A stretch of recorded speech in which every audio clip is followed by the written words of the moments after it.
నమస్కారం అండి. నా పేరు వచ్చేసి బి ప్రసాద్ రెడ్డి. మనది వచ్చేసి ఎస్ఎస్వి న్యాచురల్ ఫార్మింగ్. అయితే ఇవాళ టాపిక్ వచ్చేసి కలుపు. ముఖ్యంగా ఏంటంటే ఈ కూరగాయలలో కలుపు ఎక్కువ వస్తుంది, లేబర్ పెట్టాలి, లేదంటే మనం తీసుకోవాలి. చాలా శ్రమ, టైం వృధా అవుతుంది. కాకపోతే మనం ఈ పద్ధతిలో చేస్తున్నాం.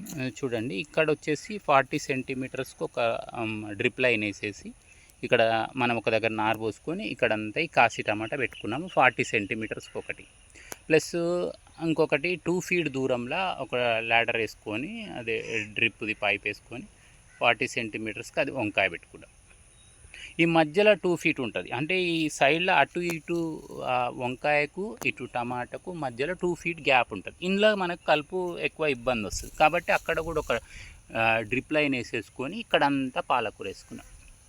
అంటే ఇక్కడ ఏమైంది, మనకు కలుపు ప్లేస్లో పాలకూర వచ్చింది, లైవ్ మంచింగ్ ఉంది, ఒక ఆదాయం ఉంది, ప్లస్ ఇంటికి వాడుకోవడానికి కొంత పాలకూర ఉంది. అంటే ఇక్కడ మనకు పూత దశ, ఇప్పుడు టమాటా ఉంది, ఈ పూత దశకు వచ్చే వరకు మనకు పాలకూర అందుతుంది, ప్లస్ ఇక్కడ కొత్తిమీర ఉంటుంది. దగ్గర నుంచి చూపిస్తాను. అయితే ఇక్కడ మనకి ఏం చేసామంటే, మనకు కలుపు ప్లేస్లో పాలకూర వేసుకోవడం వల్ల మనకు టైం సేవ్ అయింది. ముఖ్యంగా ఏంటంటే టైం ఒకటి, మనీ ఒకటి. మనం కలుపు తీయడానికి సుమారు 1-2 గంటలు పడుతుంది. ఇదంతా అదొకటి సేవ్ అయింది, ప్లస్ ఒకవేళ లేబర్ పెడితే ఆ మనీ సేవ్ అయింది. కాబట్టి ఇట్లా చేసుకోవచ్చు. ఇక్కడ మనకు వంకాయ కూడా ఫ్లవరింగ్ స్టేజ్లో ఉంది. అయితే ఇదంతా కూడా మీకు టమాటా, ఇదంతా మిర్చి. ఇప్పుడు ఈ లైన్ అంతా మిర్చి ఉంది. ఈ మిర్చి కూడా కొంత పెరిగిన తర్వాత దీంట్లో కూడా ఆకుకూర వేసేస్తాం. ఇప్పుడు ఈ ఆకుకూర వేయడం వల్ల మనకేమి ఇబ్బంది ఉండదు. పక్క టమాటా చెట్టుకు కానీ వంకాయ చెట్టుకు కానీ ఏమి ఇబ్బంది ఉండదు. కొంత కలుపు ఉంటుంది కాబట్టి 5% ఏదన్నా చీడపీడలు ఆశించినా కానీ దాన్ని తినేసి ఆగిపోతాయి. అంటే మొత్తం ఒక్క పంటకు పెద్ద నష్టం ఏమి ఉండదు కొంత. అయితే ఇప్పుడు చూడండి, టమాటా వచ్చేసి మనకి ఇది కాశీ టమాటా, ఇదంతా కూడా పూత దశలు ఉంది బ్రహ్మాండంగా. ఇప్పుడు ఇది దీంట్లో ముఖ్యంగా ఏంటంటే కషాయం ఉండదు, ఎరువులు ఉంటాయి, ముఖ్యంగా ఏంటంటే జీవామృతం ఉండదు, ఏముండదు. జస్ట్ సీజన్ వైజ్గా ఏమొస్తాయి ఆ క్లైమేట్ పరంగా. ఇప్పుడు క్లైమేట్ పరంగా ఏంటంటే ఇప్పుడు వర్షాలు ఎక్కువ పడ్డాయి అనుకోండి, ఈ టమాటా అంతా పాడైపోతుంది, వంకాయ కూడా పాడైపోతుంది, ఆకుకూరలు కూడా పోతాయి.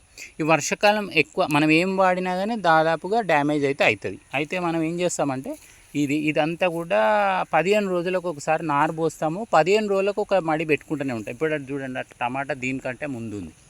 అదే ఒక డిఫరెంట్ మెథడు. ఇప్పుడు మీకు దగ్గర నుంచి చూపిస్తాను. ఈ పక్కనున్న బెడ్ అంతా ఎరువు ఇచ్చే మొక్క. ఇప్పుడు మీకు అక్కడ కలుపు లేదు కదా, ఇది శాశ్వత పరిష్కారం. అది ఇదొక డిఫరెంట్ వే, ఇదొక వే.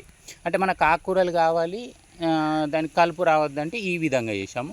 అక్కడ ఏందో శాశ్వతమైంది. ఇప్పుడు ప్రతిదీ కూడా మనకు బెడ్ పైన 2 ఫీట్ వరకు చాప్ డ్రాప్ చేస్తాము, మీద ఎప్పటికి కూడా రెడీ ఉంటుంది. మళ్ళీ ఇప్పుడు ఈ మునిగా ఇవన్నీ కూడా చాప్ డ్రాప్ చేస్తాం. చాప్ డ్రాప్ చేసి బెడ్ మీద వేస్తాము, అటు ఇటు లైన్లో డ్రిప్ పరుచుకొని అక్కడ మనం కూరగాయ పెట్టుకుంటాం. చూడండి, ఇంట్లో చాలా బాగా చేసుకోవచ్చు, చాలా ఈజీ కూడా. అంతే ఒక క్వాలిటీ ఆఫ్. ఇప్పుడు ఇది మీరు టమాటా తిన్నారంటే గుర్తుపడతారు, ఈ చేనులో నుంచి వచ్చింది అంటే అంత టేస్ట్ ఉంటుంది. కాబట్టి ఇట్లా చేసుకోవచ్చు. మనకి కొత్తిమీర అన్నాను కదా, ఇక్కడ కొత్తిమీర చూడండి, ఇక్కడ చిన్న ఉంది, ఇది దేశీ టమాటా, అదే దేశీ కొత్తిమీర, చిన్నగా ఉంటుంది, స్మెల్ కూడా బాగుంటుంది. కాబట్టి ఇది టమాటా చూడండి ఎంత ఫ్రెష్గా ఉంది. అంటే ఇక్కడ వర్షాలు తక్కువ పడ్డాయి కాబట్టి ఇప్పుడు అడ్వాంటేజ్ ఉంది. లేకపోతే అది ముసురు పెడితే మాత్రం టమాటా మొత్తం పాడైపోతుంది. ఇప్పుడు చిన్న ఫ్లవరింగ్ స్టేజ్ కూడా ఉంది. ఇట్లా చేసుకోవచ్చు, చాలా బాగుంటుంది అసలు వ్యవసాయం. అంటే డే బై డే అట్లా డైలీ ఇంక్రీజ్ అవుతుంటే ఆ ఫ్లవరింగ్, కాయ చాలా బాగుంటుంది. ఇట్లా చేసుకోవచ్చు ఎవరన్నా ఉంటే. ధన్యవాదాలు.